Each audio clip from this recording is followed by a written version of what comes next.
Next problem பார்க்கலாம் பாருங்கள். Find the linear transformation if T of 1, 1 equal to 3, 0, 1 minus 2 1 and T of 0, 0, 1 value equal to 2.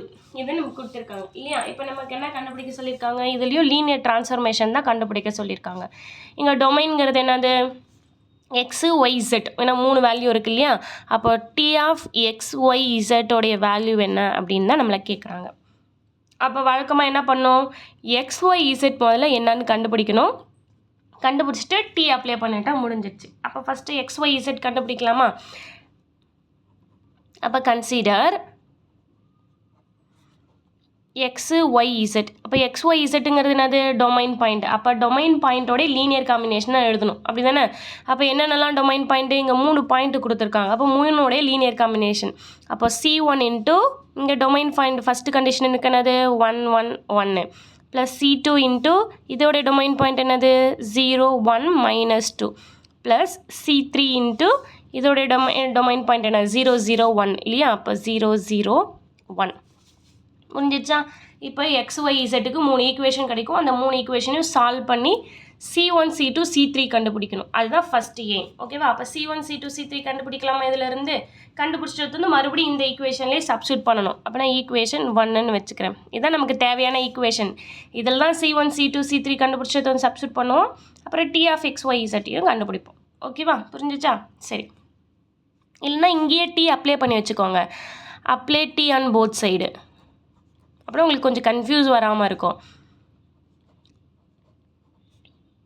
அப்போ இங்கே D apply பண்ணால் உங்களுக்கு என்ன வரும், T of X Y z equal to இது என்ன வரும் உங்களுக்கு C1 உடைய வேல்யூ வரும் இல்லையா, கான்ஸ்டன்ட் இல்லையா C1ங்கிறது. அப்போது C1 into T of 1, 1, 1 plus C2 into T of 0, 1, minus 2 plus C3 into T of 0, 0, 1. ஓகேவா, புரிஞ்சிச்சா. நம்ம என்ன பண்ணியிருக்கோன்னு ஜஸ்ட்டு இதோடைய வேல்யூவில் நம்ம ட்ரான்ஸ்ஃபர்மேஷன் அப்ளை பண்ணியிருக்கோம். இது கான்ஸ்டன்ட்டுங்கிறனால கான்ஸ்டன்ட்டை விட்டுட்டு உள்ளே இருக்க பாயிண்ட்டுக்கு மட்டும் ட்ரான்ஸ்ஃபர்மேஷன் அப்ளை பண்ணியிருக்கோம். சரியா. அப்போ C1 into T of 1, 1 value என்னது 3 இல்லையா, இன்ட்டு 3 ப்ளஸ் C2 இன்ட்டு இதோடைய வேல்யூ என்னது 1 into 1 plus C3 into T of 0, 0, 1 value 2. அவ்வளோதான். இதுதான் உங்களுடைய T of X y z. இப்போது இதில் வந்து C1 C2 C3 கிடைச்சாலே போதும், நம்ம T of X Y z கண்டுபிடிச்சிடலாம். ஓகேவா. அப்போ இதில் நம்ம C1 C2 C3 கண்டுபிடிச்சி எடுத்து வந்து சப்ஸ்டியூட் பண்ணலாமா. சப்ஸ்டியூட் பண்ணால் இதுதான் உங்களுடைய T of X Y z. Last problem மாதிரி போல் இந்த ப்ராப்ளம் ரெண்டும் ஒன்று தான். நான் ட்ரான்ஸ்ஃபர்மேஷன் லாஸ்ட்டாக அப்ளை பண்ணியிருப்பேன் ப்ரீவியஸ் ப்ராப்ளத்தில். பட் இந்த ப்ராப்ளத்தில் இயர்லியாகவே அப்ளை பண்ணி வச்சுட்டு அவங்க மேபி கன்ஃபியூஸ்டு இல்லாமல் இருக்கலாம் இதில் இந்த மெத்தடில். அதனால் இந்த மெத்தட் கொடுக்குறேன். சரியா, அவங்களுக்கு எது ஈஸியாக இருக்கோ அந்த மெத்தட் ஃபாலோ பண்ணிக்கோங்க. சரி, இப்போ பாருங்கள். இப்போ இதுலேருந்து நம்ம எக்ஸ் ஒய் இசட் கண்டுபிடிக்கலாமா.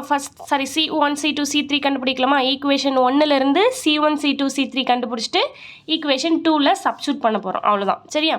அப்போ first find C1 C2 C3. சரி, இப்போ இதில் பாருங்கள். ஃபஸ்ட்டு கோஆர்டினேஷன் என்னது எக்ஸு ஈக்குவல் டு இதில் ஃபஸ்ட்டு கோஆர்டினேஷன் என்னது C1, அதான் ஃபஸ்ட்டு ப்ளஸ்ஸு. இங்கே என்ன இருக்குது 0 இன்ட்டு C2, அதனால் 0 ஆகிடும்.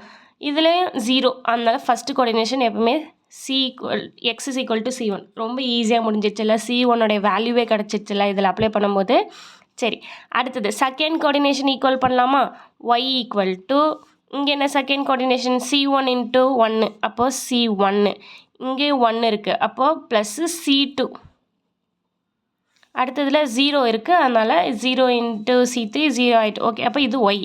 அடுத்தது இசட் தேர்டு கோஆர்டினேஷன் பார்க்கலாமா. இசட் ஈக்குவல் டு இங்கே தேர்டு கோஆர்டினேஷன் என்னது 1, ஆனால் முன்னாடி C1 இருக்கிறதுனால மல்டிபிள் பண்ணிக்கணும் C1. அப்போ ஃபஸ்ட்டு C1, நடுவில் என்ன இருக்குது ப்ளஸ் இருக்குது, அதனால் ப்ளஸ்ஸு. இங்கே என்ன இருக்குது தேர்டில் -2, அப்போ -2 இன்ட்டு C2, அப்போ ப்ளஸ்ஸு மைனஸும் மைனஸ் ஆகிடும், -2 C2. இங்கே பாருங்கள் 1 தான் இருக்குது, அப்போ C3 இன்ட்டு 1 தான், இங்கே ப்ளஸ் இருக்குது. So plus C3. அவ்வளோதான். ஓகேவா, புரிஞ்சிச்சா?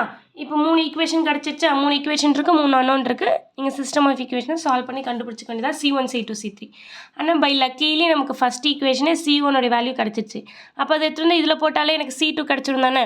அப்போ இதை எடுத்து வந்து இங்கே சப்ஸ்டிட் பண்ணால் உங்களுக்கு என்ன வரும் பாருங்கள். C2 value C2 equal to y minus C1. அப்போது y மைனஸ் C1 வேல்யூ என்னது எக்ஸு. அப்போ C2ங்கிறது என்னது y மைனஸ் எக்ஸ். அப்போ C2 கண்டுபிடிச்சோம். இப்போ C3 மட்டும் இதுலேருந்து கண்டுபிடிச்சிட்டா போதும் இல்லையா.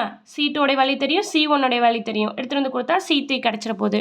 ஸோ அப்போ இதுலேருந்து நான் என்ன பண்ணிக்கலாம், C3 மட்டும் இந்த பக்கம் வச்சுக்கிட்டு மீதி எல்லாத்தையும் இந்த பக்கம் கொண்டு வரலாமா. இங்கே என்ன இருக்குது, ஆல்ரெடி Z இருக்குது. அப்போ C1 இங்கே ப்ளஸில் இருக்குது, அங்கே போனால் மைனஸ் C1, இங்கே மைனஸ் இருக்குது, அந்த பக்கம் போனால் ப்ளஸ்ஸு to C2. ஓகேவா, இதுதான் C3 வேல்யூ. அப்போது Z மைனஸ் C1 வேல்யூ என்னது எக்ஸ், அதனால் எக்ஸ் போட்டுக்கிறேன். ப்ளஸ் 2 இன்ட்டு C2 வேல்யூ என்னது y மைனஸ் எக்ஸ். அப்போது Z மைனஸ் எக்ஸ் 2 உள்ள மல்டிபிள் பண்ணிக்கலாமா. அப்போ 2y இதை மல்டிபிள் பண்ணும்போது மைனஸ் 2x. சரி, இப்போ இதை சிம்பிளிஃபை பண்ணால் என்னென்ன இருக்குது, Z மைனஸ் எக்ஸ் மைனஸு உங்கள் -2, அப்போ மைனஸ் 3x ப்ளஸ் 2y. இதுதான் உங்களுடைய C3 வேல்யூ. ஓகேவா, சரி, இப்போ C3 வேல்யூ உங்களுக்கு கிடச்சிச்சு. இதில் நான் என்ன பண்ணலாம், C1 C2 C3 3 வேல்யூ கண்டுபிடிச்சிட்டோமா. அதை எடுத்து போய் எப்போனா ஈக்குவேஷன் 2ல் சப்ஸ்டிட் பண்ணால் முடிஞ்சிச்சு இல்லையா. அப்போ C1 C2 and C3 values substitute in equation number 2. That's all. அது என்னது T of x, y, z equal to first என்ன இருக்குது C1 இன்ட்டு 3. C1ங்கிறது என்னது எக்ஸு, அப்போது 3x ப்ளஸ் C2 இன்ட்டு 1 தான். அப்போ C2 வேல்யூ அப்படியே எழுதினா போதும், ஏன்னா எதை கூட மல்டிபிள் பண்ணாலும் C2 தான் வரப்போகுது. அப்போ C2ங்கிறது என்னது y மைனஸ் எக்ஸ், இப்போது y மைனஸ் எக்ஸ். அடுத்தது என்னது C3 இன்ட்டு 2. அப்போ C3 வேல்யூவை 2ஆல் மல்டிபிள் பண்ணி எழுதிக்கணும். ப்ளஸ் அப்போ 2ஆல் மல்டிபிள் பண்ணால் 2z minus 6x plus 4y. ஏன் 2ஆல் மல்டிபிள் பண்ணுறோம், இங்கே அப்படி தான் இருக்குது இந்த ஈக்குவேஷனில். C3 இன்ட்டு 2ன்னு இருக்குது, இங்கே C2 இன்ட்டு 1 C1 இன்ட்டு 3. சரியா, சரி, இப்போ இதை சிம்பிளிஃபை பண்ணிக்கலாமா. ஃபஸ்ட்டு எக்ஸோடைய வேல்யூலாம் கலெக்ட் பண்ணுங்கள். என்ன வருது, 3 மைனஸ் 1 மைனஸ் 6 இல்லையா. அப்போ -7 ப்ளஸ் 3 4 வந்துடுச்சா உங்களுக்கு. அப்போ ஜஸ்ட்டு இந்த எக்ஸ் ஒய் இசட்டை சிம்பிளிஃபை பண்ணி எழுதினாலே போதும். அப்போ மைனஸ் 4x. ஒய்க்கு பாருங்கள், இங்கே 4y இங்கே ப்ளஸ், அப்போது 5y. Z 1 தான் இருக்குது, அப்போ 2z. அவ்வளோதான், இதுதான் உங்களுடைய T of x, y, z answer. ஓகேவா, புரிஞ்சிச்சா? சரி, புரிஞ்சிருக்கும்னு நினைக்கிறேன். மேபி இதில் ஏதாவது டவுட் இருந்துச்சுன்னா எனக்கு கமெண்ட் பண்ணுங்கள், நான் கிளியர் பண்ணுறேன். ஓகேவா, சரி, ஓகே, தேங்க்யூ, பாய்.